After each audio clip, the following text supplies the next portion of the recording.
हमने तो ऐसा कांग्रेस के खिलाफ कोई काम नहीं करा जिससे छाननी कहेगा हमारे को, हम तो छाछ हैं, छाछ तो बोल देगा। किस तरह देखते हैं, कहीं ना कहीं बयानबाजी एक दूसरे के खिलाफ हो रही है, आप भी लगातार बयानबाजी करते हैं। नहीं, मैं कोई बयानबाजी किसी के व्यक्तिगत तौर पे खिलाफ नहीं करता। मैं कहता हूँ जो पार्टी को नुकसान पहुंचाए, वो कितना ही बड़ा आदमी हो, उसको पीछे हटा देना चाहिए। और अब तो ऐसे हालात पे हम पहुंच गए हैं कि मेरी पार्टी को सुझाव है कि नए लोगों को आगे लाया जाए, और जो चले हुए कारतूस हैं उनको अब संदूक में बंद कर देना चाहिए। रखो, लेकिन जो काम कर सकते हैं, जो पार्टी का संगठन गांव गांव तक पहुंचा सकते हैं, उन लोगों को पार्टी के काम में लगाया जाए। जो बिना एमएलए की रात को चीफ मिनिस्टर बन के सोते हैं, ऐसे लोगों को नहीं।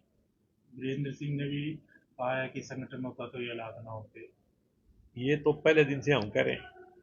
चौधरी साहब ने कहा है, उनका भी स्वागत है।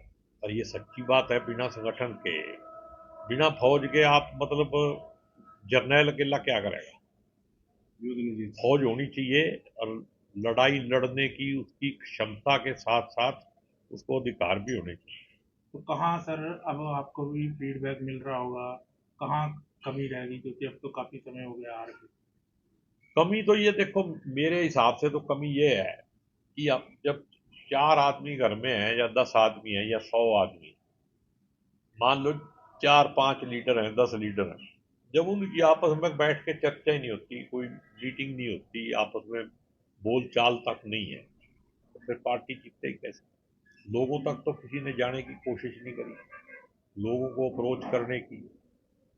जो मुद्दे थे जो कांग्रेस को इलेक्शन के बीच में एड्रेस करने चाहिए, वो नहीं किए। राहुल गांधी भी आए, उनका भी जादू चल नहीं पाया। नहीं, राहुल गांधी जी का जादू चला तो ये 37 आ गई। आप, मैं कहता हूं भी, असंध से मीटिंग शुरू हुई, और असंध की स्टेज पे हुड्डा साहब और शैलजा जी दोनों इकट्ठे थे। तो वैसे तो हुड्डा साहब कहते हैं भी शैलजा मेरी बहन है, हमारी कोई लड़ाई नहीं, तो वहां स्टेज से ही कह देते हैं कि हम दोनों मिलकर लड़ेंगे, राजनीतिक बयान देना नहीं चाहिए। क्या मैसेज दिया वहां? इसका मतलब कहीं ना कहीं ईगो आड़े आ गई। और किसकी जिम्मेदारी थी? जो इलेक्शन को लीड कर रहे थे उन्हीं की जिम्मेदारी थी। और ये राजनीतिक बयान वहां से देना चाहिए था, क्योंकि पहली बार वो इकट्ठे हुए थे।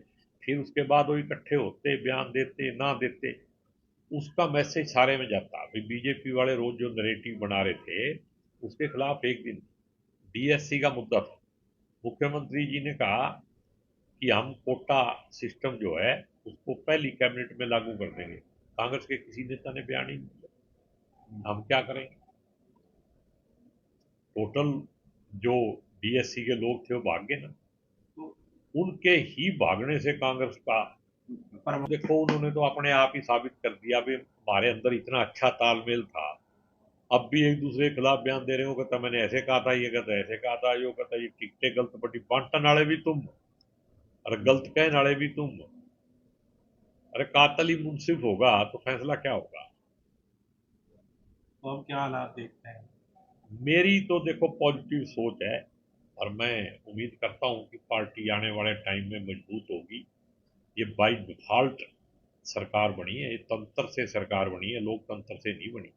ईवीएम पर भी कांग्रेस कहीं ना कहीं सवाल था। ईवीएम को तो मैं मानता नहीं, ईवीएम से नहीं बनी है, हमारी गलतियों से बनी है। उसमें मैं भी शामिल हूँ, और कांग्रेस के सारे लीडर भी शामिल हैं।